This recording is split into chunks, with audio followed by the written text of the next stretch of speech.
it's time for our very first reader. Last time they came up here and she read this amazing piece that really introduced a lot of new people to creative writing, to sound poetry and everything.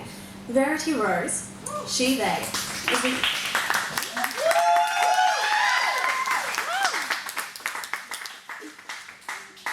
is a Meanjin-based Brisbane poet, screenwriter and novelist working on the 2024 content writing team at ScratchThat. She has been writing stories since she was 4 and has studied screenwriting at universities since she was 16. Verity consistently incorporates the new experiences and ideas that she's gained from living and travelling around the world, from North America to outback Australia in her writing. Please welcome Verity Rose. Yay.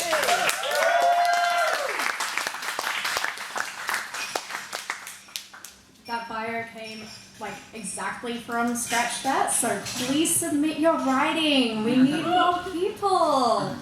You guys are all amazing writers, so yeah. This piece doesn't have a title or anything, but there is a bit of swearing, like one word. But anyway, all right. Everyone who has ever communicated with me will know that I would and have made a sailor blush.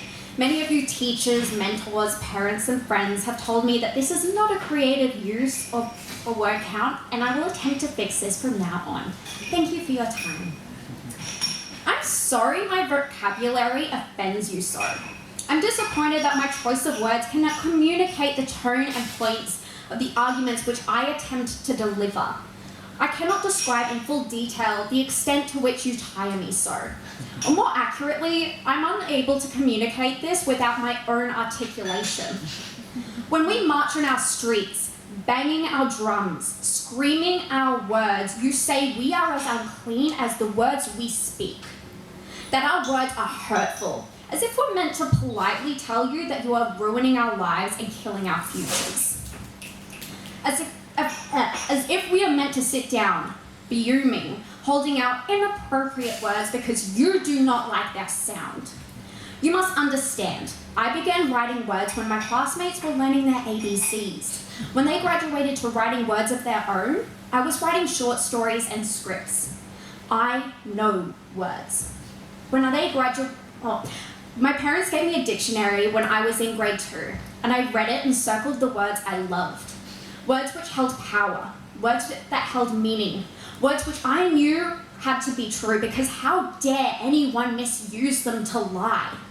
I learned that not all words meant good things. Some words were hurtful. Some words were hurtful not because they exist, but because of what they describe. When I was 6, I learned of the word murder, which in and of itself cannot hurt you, but what it means and describes does. When I was 10, I learned the word Holocaust, which hurt to speak aloud, and still does, but only because of what it describes. When I was 5, I learned the word gay, which I knew to mean happy, but I found out the hard way that it was also used to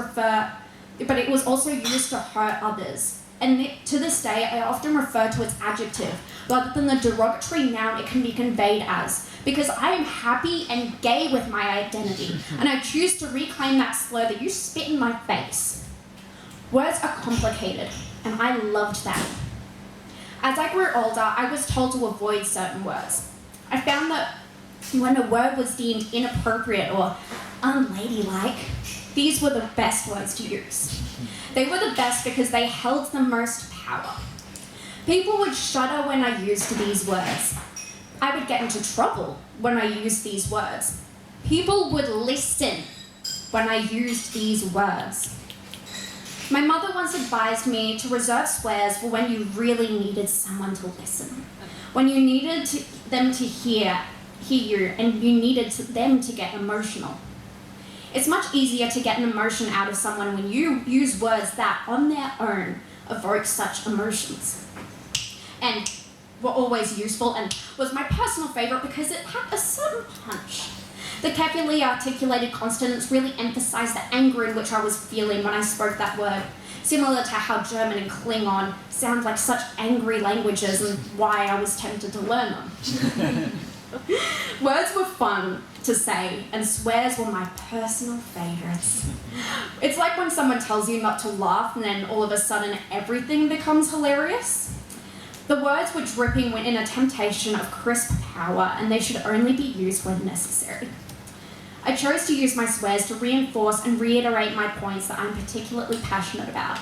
I chose not to censor myself to communicate an argument that would be perfectly articulated with one single inappropriate word. As with the topic as a whole, what exactly defines inappropriate and appropriate? Who are you to tell me that the blocks I choose to build a sentence with are corroded when in reality, my structure stands stronger than your crumbling shack of an alternative? What are words used for, meant for, if they're not yet meant to be used?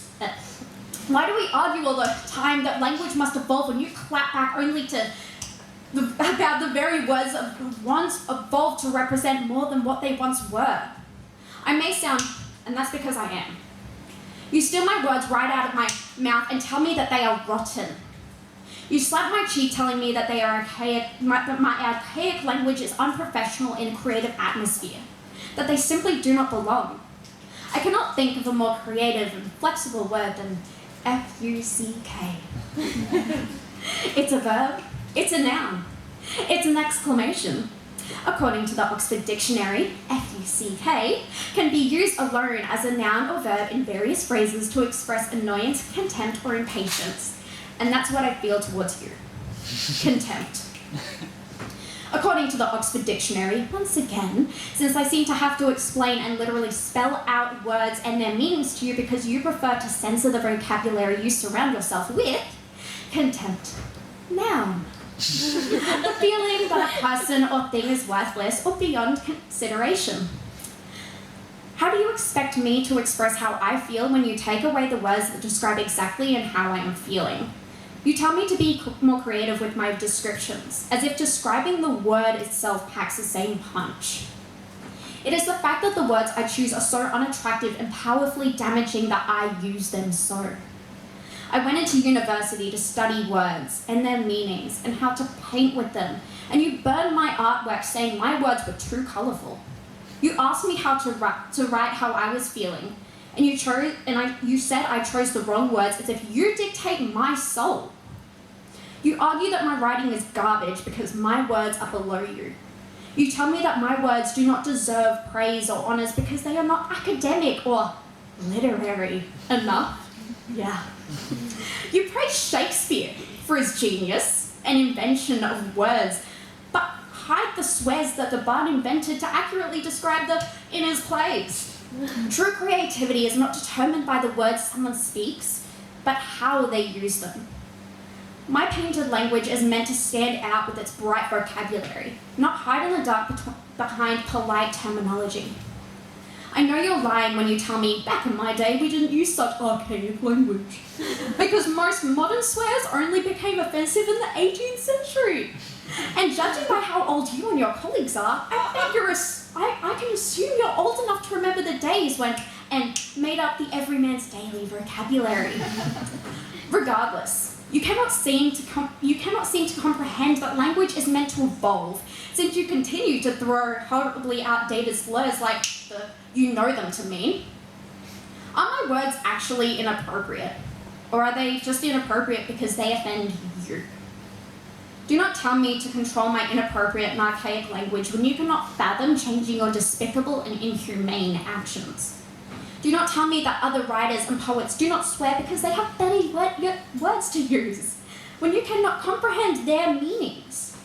I try to translate the poetry, artistic language, and vocabulary into the common tongue, but I, the messenger, am criticised for delivering the messages you cannot seem to listen to. For centuries, poets and writers have called you and tyrants, but you do not have the creative nor artistic ears to listen. You heard long and articulate words and assumed they were all pretty. There is a myriad of words to describe what you are to me, but the one that comes most clearly to mind that I know for a fact that you will recognise and understand is... So, when you're writing your precious legislation and your pretty little speeches, using words that you do not know the meanings of, keep in mind that we, the writers, see right through your lies and embarrassingly atrocious language. Words are our weapons. Swears are my swords, and I will not lay down my arms because you hold the gun of power to my head. When you poison the air that I need to breathe so that I may speak my words. When you bomb and shoot those who speak in tongues you do not recognize. When you torture and imprison those who do not choose the same words as you. When you snuff out lives because you spoke the wrong word, because you do not know the full intent and meaning of its vocabulary. We stand listening. So do not dare choke the words from my throat. Do not close your ears to my voice. Do not shout at me saying my words are rubbish because you do not like their meaning. I do not care for your dangerous and careless actions, and I will describe them with the words I deem fit.